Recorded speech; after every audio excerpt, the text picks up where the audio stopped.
አግሽ እየለፈ የነበርኩት እኔ ከቅመሜ ጋር ለመለየት ነበር በጣም እየጣርኩኝ ነበር። እንግዲህ ያ ነገር አልታይ ከተባለ እኔም የራሴን ህይወት መቀጠል እችላለሁ። ሃይሚን መረዳት ካልቻለኝ እና መቀበል ካልቻለኝ እኔን መተው እኮ ነው። ታዲያ ሰላም መስጠት ነው። አልጨነቅም ብል መጨነቅ ግድ ነው። ምክንያቱም ሌላውን ነገር ተወና ትልቅ ነገር ነው። ልጅ በጣም ትልቅ ነገር ነው። ያመጥ ምንም በቃ እኮ አሁን የሚስተካከል ነገርም የለም። እየባሰ ሄደ። እኔም ይሻላል ብዬ ነበረ። ያንተ መደበቅ ያንተ መሸሽ ይሻላል ብዬ ነበረ። የሚያዋጣው እሱ ነበር። በቃ አንድ ትልቁ ቁም ነገር ምን መሰለህ? ለሃይሚ ያልኳት ነገር ነበር። ያኔና አንቺ አንለያይ፣ ግን እንትኑን እንጠብቀው የልጁ እስኪወለድ እንታገስ ማለቴ ነበር ወሳኙ ነገር። እሱም በቃ መፍትሄ ይሆናል ብዬ አስቤ ነበር። እሱ አልሳካ አለ። ያ ደግሞ አልሆን ካለ ሃይሚም እንደምታያት ነው፣ ሌላ ሙድ ላይ ነች። እቺን ሃይሚ ታውቃታለህ አንተ? እኔም ግራ ገብቶኛል። እኔ ሃይሚን በደንብ ነው ማውቃት። አሁን አንዳንድ ሰዎች አልገባቸውም፣ እየሆነ ያለው ነገር አልገባቸውም። ሲታይና ነገሩ የሆነበት ቦታው ላይ ያለ ሰውና ለተመልካች አንድ አይደለም። ገብቷል? እና እኔ ሃይሚን እንደዚህ አላውቃትም። በቃ ምን እንደፈለገች ገብቶኛል። ትናንትናም በደንብ ነው ክሊር ያደረገችልኝ። ካንተ ጋርም አልቀጠለም ከህይወትህ አልወጣም አይነት ወሬ ነው አውርታኝ ሄደችው። አይተሃል አይደል? እንደዛ አለች። እንግዲህ እኔ ምን አድርግ እንደምባል አላውቅም። ዛሬ በጣም በሚያሳዝን ርዕስና በጣም በሚገርም ርዕስ ነው የመጣሁት ማለት ነው። እንግዲህ መግቢያው ላይ እንዳያችሁ እንደሰማችሁ ማለት ነው ብሩኬና ፍፄ ነው የመጡ ማለት ነው። ሀይሚ እህታችን የለችም ማለት ነው። በመጀመሪያ ግን ሀይሚና ብሩኬ አይለያዩም የምትሉ በኮሜት አሳውቁኝ፣ እመልሳለሁ ማለት ነው። ሀይሚና ብሩኬ መቼም አይለያዩም፣ ጉዞ ወደፊት ናቸው እንጂ ወደ ኋላ የለም ማለት ነው። እንግዲህ ያው ሀይሚ ያልመጣችበትን ምክንያት ታውቃላችሁ። ያው የገና በዓል ደርሰዋል።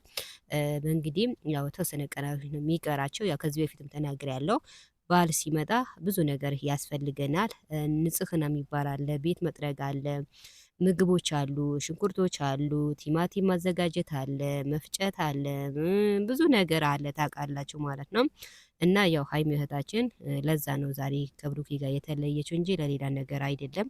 ሀይሚና ብሩኬ ደግሞ መቼም አይለያዩም ማለት ነው። ጉዞ ወደፊት ናቸው እንጂ ወደ ኋላ አይደለም። እንግዲህ ይሄ ነገር የተፈጠረ ደግሞ እዩ ሀይሚና ብሩኬ እንዲለያዩ ብታደርግም ደግሞ አልተሳካላትም ማለት ነው። አሁንም አይሳካላትም። ሀይሚና ብሩኬ እንዲለያዩ ብታደርግም ደግሞ መቼም አይሆንላትም። ምክንያቱም ደግሞ ሀይሚ ብዙ የሚወዳት ሰዎች አሉ፣ ብዙ የሚያከብሯት ሰዎች አሉ፣ ብዙ ደጋፊዎች አሉ።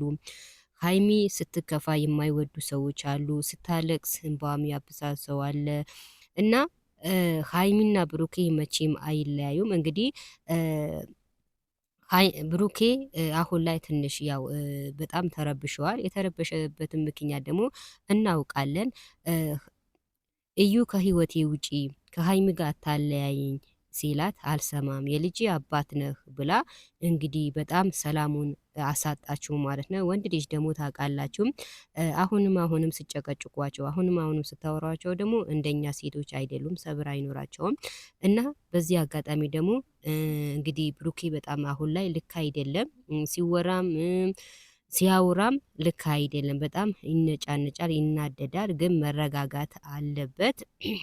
ሀይሚና ብሩኬ መቼም አይለያዩም። ብሩኬ ግን ቆርጠን ብሎ እዩን ከህይወቱን ቢያስወጣት ይሄ ነገር አይፈጠርም ነበረ። ታውቃላችሁ አሁንም ሀይሚና ብሩኬ ምንም ሰላም አሳጣቻቸው ማን ነው?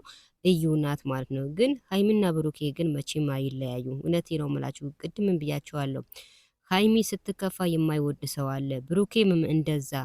ሀይሚና ብሩኬም እንዲለያዩ የማይፈልጉ ሰዎች አሉ።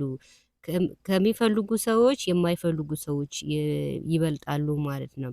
ስለዚህ እቺ እዩ ተብይዋ ሁላችሁም አንድ ሆናችሁ ሁላችንም አንድ ሆነን እናስወጣት። የብሩኬና የሀይሚ ሰላም ያሳጣች እዩ ናት ማለት ነው። እንግዲህ እሷ ምንድነው የምትለው? ብሩኬ የልጄ አባት ነው፣ ልጄ ማን ያሳድገዋል ብላ እያለቀሰች ነው። በነገራችን ላይ እንደ እዩ አስመሳይ ሰው የለም። እውነቴ ነው። በደንብ አድርጋችሁ እስኪ እዩዋት። በደንብ አድርጋችሁን ደግሞ አዳምጧት ስትናገር በጣም አስመሳይና አስመሳይ ሴት ናት ማለት ነው። ስለዚህ ሀይሚ እህታችን ደግሞ ጀግና ናት፣ ጎበዝ ናት፣ አንበሳ ናት እና መቼም ሀይሚና ብሩኬ አይለያዩም። ሀይሚም ደግሞ እንደምታዩት እኔ ከብሩኬ ጋር የምንለያይበት ምክንያት የለኝም።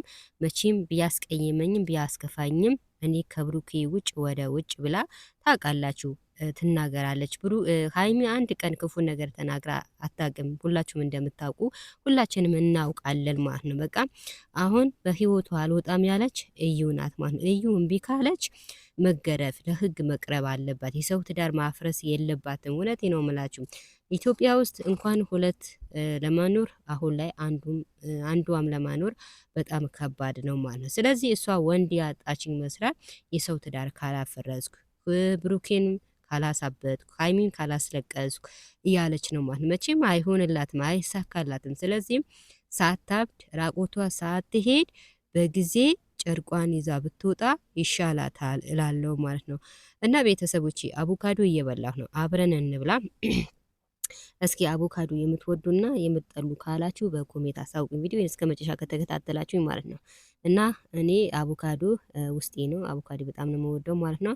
እና በጣም ነው የሚጣፍጠው። እንግዲህ ስኳር አያስፈልግም፣ ጨው አያስፈልግም። በባዶ የምትበሉ ሰዎች ምንም ነገር ሳትጨምሩበት ብትበሉ ጥሩ ነው እላለሁ። ግን ያው የሁሉም ሀሳብ አንድ አይደለም። አንዳችን ጨው እንወዳለን፣ አንዳችን ደግሞ ጨው አንወድም። ያው የሁሉም ሀሳብ ይለያል ማለት ነው። እና አቮካዶ እየበላሁ ነው፣ አብረን እንብላ እላችኋለሁ።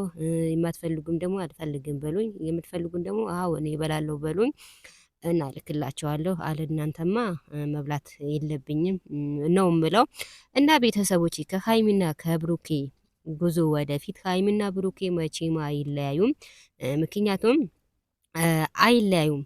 የብሩኬም ብዙ የሚወደው ሰው አለ፣ ሀይሚም እንደዛ ማለት ነው። ሀይሚና ብሩኬ እንዲለያዩ የማይፈልጉ ሰዎችም አሉ፣ የሚፈልጉም ሰዎች አሉ።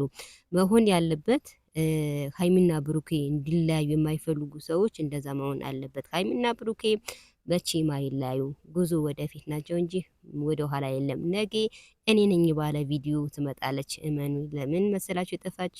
ያው ገና መጣ እንዳልኳችሁ ልብስ ማጠብ አለ፣ ቤት ማጽዳት አለ፣ ስንት ነገር ይጠብቃል። የራሳችን ንጽህና ይኖራል፣ የቤተሰብ ንጽህና ያስፈልጋል። አንዳንዴም ለራሳችንን ደግሞ እረፍት ያስፈልገናል ነው ምለው። ሀይሚ እህታችንም ባለችበት ይጠብቃት፣ እኛም ይጠብቀን። ውጭ ሀገርም ያላችሁ እህቶቻችንም አላህ ይጠብቃችሁ። ለእኔም ደግሞ ሰብስክራይብ ላይክ አድርጉኝ። ብዙዎቻችሁ ደግሞ ቪዲዮ ስታዩ ላይክ አታድርጉ። ምን ችግር አለው? ላይክ ሰብስክራይብ ኮሜት ብታደርጉን እኛስ ብታሳድጉን ምን ችግር አለው? ለማንኛውም እናመሰግናለን።